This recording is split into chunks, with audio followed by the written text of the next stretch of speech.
Welcome to Sreelu's kitchen hub. ఈరోజు మీకు ఎక్కువ క్వాంటిటీలో పన్నీర్ దమ్ బిర్యానీ ఎలా చేయాలో చూపిస్తాను. దీనికోసం నేను 2 kgs రైస్ తీసుకున్నాను అండ్ 1 kg పన్నీర్ తీసుకున్నాను. మీ ఇంటికి రిలేటివ్స్ వచ్చినప్పుడు ఇది చేసి పెట్టండి, ఖచ్చితంగా వాహ్వా అని మెచ్చుకుంటారు. చూడండి, తయారీ కోసం బాస్మతి రైస్ 2 kgsని నేను 2 hours నానబెట్టాను. నార్మల్గా కడగాలండి, ఎక్కువ వాష్ చేయొద్దు, స్మెల్ పోతుంది కాబట్టి అలా నార్మల్గా కడిగేసి 2 hours నానబెట్టుకోవాలి. మీకు ఎక్కువ టైం లేకపోతే 1 hour అయినా నానబెట్టండి, కానీ 2 hours నానబెడితే పొడుగుగా వస్తాయి అన్నమాట రైస్. అందుకే నేను 2 hours నానబెట్టాను. ఈ రైస్లోకి ఇవన్నీ మసాలాలు వేయాలి. బిర్యానీ ఆకు, పత్తర్ కా ఫూల్, షాజీరా, మరాఠీ మొగ్గ, జావిత్రి, లవంగాలు, ఇలాచీలు, స్టార్ అనీస్, మిరియాలు. చూసారు కదా, ఇవన్నీ మనం నానబెట్టుకున్న రైస్లో వేసేసేయాలన్నమాట. ఇప్పుడు వేస్తేనే మసాలాలన్నీ బాగా పట్టుకుంటాయి. తర్వాత ఇందులో నేను ఒక 2 teaspoons ఉప్పు వేసుకుంటున్నాను. మనం ఆ నీళ్ళు టేస్ట్ చేసి చూస్తే ఉప్పుగా ఉండాలన్నమాట. అది మూత పెట్టేసుకొని పక్కన పెట్టేసుకొని 1 kg పన్నీర్ తీసుకోవాలి. 200 grams అయినా దొరుకుతాయి కదా, అవి 5 తీసుకోండి, లేదా ఇలా 1 kg దొరికితే 1 kg తీసుకోండి. ఎప్పుడైనా బిర్యానీకి పెద్ద వెజిల్సే తీసుకోవాలి, వెడల్పుగా ఉండాలి, మందపాటిగా ఉండాలన్నమాట. అప్పుడే బిర్యానీ బాగా కుదురుతుంది. ముందుగా ఒక 1/2 kg కర్డ్ వేసుకోండి. ఆ కర్డ్లోకి కారపొడి ఒక 5 teaspoons. కారం మీకు టేస్ట్కి తగ్గట్టు వేసుకోండి. ఇందులో కారం ఎక్కువ పడుతుంది, ఎందుకంటే అన్నంలో అంత స్పైసీగా ఉండదు కాబట్టి రైస్లో కారం ఎక్కువ పడుతుంది. నాకు ఒక 5 spoons పట్టింది. తర్వాత 1 spoon పసుపు వేసాను. 2 spoons సాల్ట్ వేసుకోండి. సాల్ట్ చూసి వేసుకోండి, ఎందుకంటే మనం నానబెట్టిన రైస్లో కూడా వేసుకున్నాం కాబట్టి చూసి వేసుకోండి. తర్వాత గరం మసాలా, ఇది కొన్నది, నేను చేసింది కాదు. తర్వాత ఫ్రెష్గా నూరుకున్న అల్లం పేస్ట్ అండి, ఇది ఒక 1.5 spoon వేస్తున్నాను. ఫ్రెష్గా ఉంటే చాలా బాగుంటుంది టేస్ట్. ఆల్రెడీ మనం రైస్లో వేసుకున్నాం కాబట్టి నానబెట్టడానికి ఇప్పుడు చూసి వేసుకోండి. ఒక 5-6 చొప్పున వేస్తే సరిపోతుంది. ఇది మన పెరుగు మిశ్రమం ఉంది కదా, అందులో వేసేసుకోవాలన్నమాట. ఈ మసాలాలన్నీ పన్నీర్ ముక్కలకి బాగా పట్టాలి, అందుకనే వేసేసుకొని బాగా కలుపుకోవాలి. ఇదంతా కూడా ఎక్కడ ఉండలు లేకుండా చూసుకోండి, బాగా కలుపుకోండి. ఇదంతా కలుపుకున్న తర్వాత పన్నీర్ ముక్కల్ని స్క్వేర్స్ లాగా కట్ చేస్తున్నాను.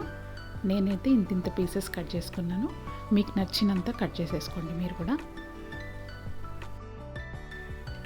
చూడండి, ఇవన్నీ 1 kg పీసెస్ అన్నమాట. ఇలా క్యూబ్స్గా కట్ చేసుకున్నాను.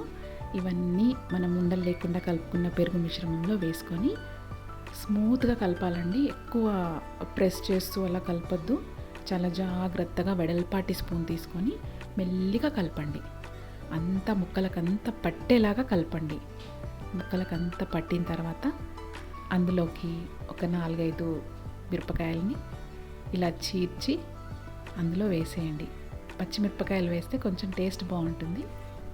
ఒక కట్ట పుదీనా, 2 కట్టల కొత్తిమీరని ఇలా బాగా కడిగి అందులో వేసుకోండి. ఒక 60% ఇందులో వేసుకోండి, ఇంకా మిగతాది మనం లాస్ట్లో వేయాలి. సో అది పక్కన తీసి పెట్టుకోండి.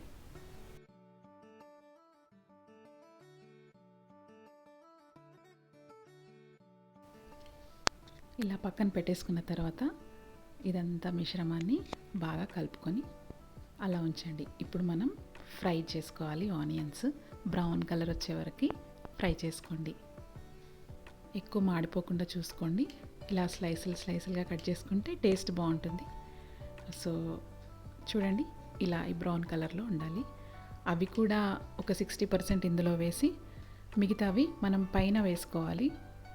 సో మిగతావి పక్కన పెట్టండి.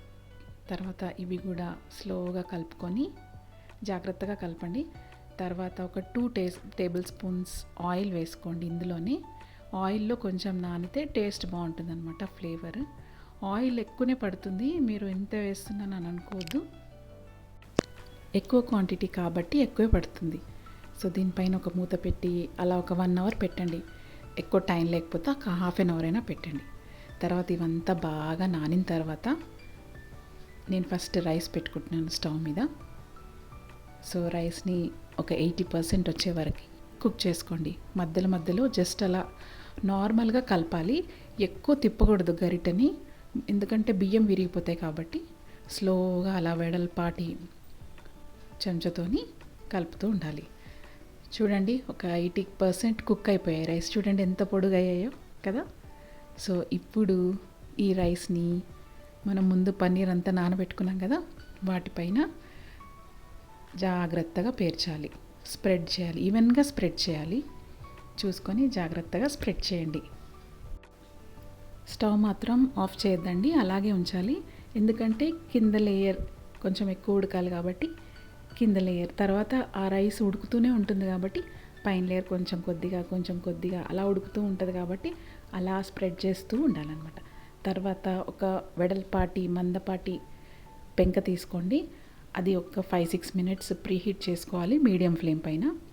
తర్వాత ఆ రైస్ అంతా అమర్చుకున్న తర్వాత గీ వేసుకోండి, ఒక 4-5 స్పూన్స్. ఇది చాలా ఎక్స్ట్రా ఫ్లేవర్ని యాడ్ చేస్తుంది గీ వేస్తే. సో ఒక 4-5 స్పూన్స్ నెయ్యి వేసుకోండి. తర్వాత మనం ఫ్రైడ్ ఆనియన్స్ కొన్ని మిగిల్చాం కదా, అవి కూడా రైస్ అంతా బాగా స్ప్రెడ్ చేయండి. తర్వాత మనం పుదీనా కొత్తిమీర కూడా పక్కన ఉంచాం కదా, అది కూడా ఇలా స్ప్రెడ్ చేయండి మొత్తం.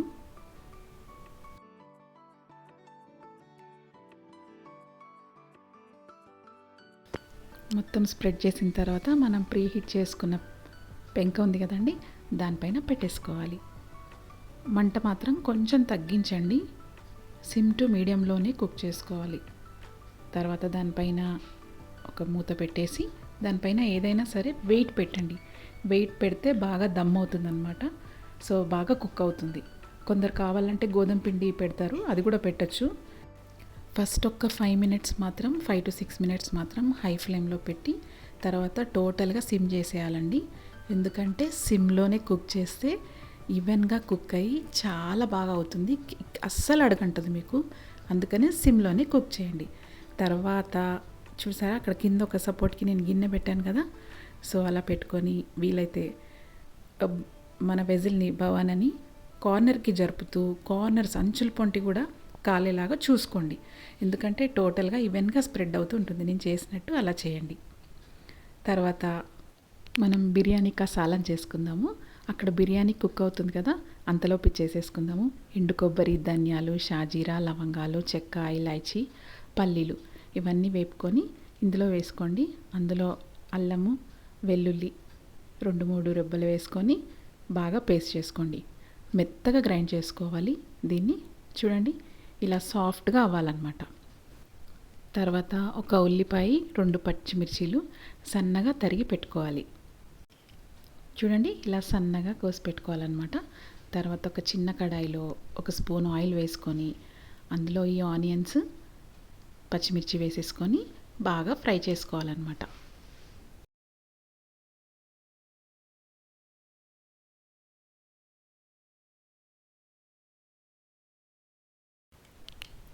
ఇలా బాగా ఫ్రై అయిన తర్వాత ఇందులోకి కొంచెం పసుపు వేసుకొని కలుపుకోండి.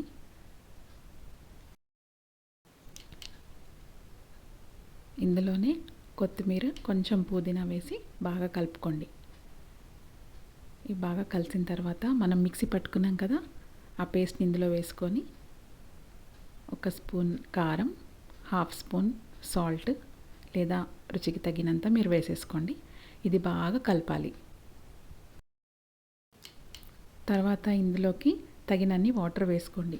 మీకు థిక్నెస్, కన్సిస్టెన్సీ మీకు ఎంత కావాలో చూసుకొని అంత వాటర్ వేసి మూత పెట్టి బాగా ఉడకనివ్వండి. అది ఎంత ఉడకాలంటే పైన అలా ఆయిల్ తేలాలి, అంతవరకు ఉడకనివ్వాలి. అంతే, ఇది రెడీ అయిపోయింది మన సాలన్. తర్వాత ఒక్కసారి మనం బిర్యానీ చూద్దామా అయిందో లేదో.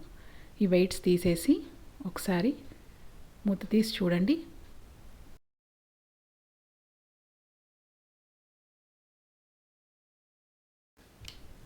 చూడండి రైస్ అంతా ఎంత పొడి పొడిగా, ఎంత పొడుగ్గా అయిపోయాయో. సో ఇది మనకు అయిందని తెలుస్తుంది. చూడండి ఇలా ఉండాలన్నమాట రైస్. మనకు స్మెల్ వచ్చేస్తుందండి, ఆటోమేటిక్గా తెలిసిపోతుంది రైస్ కుక్ అయిందని.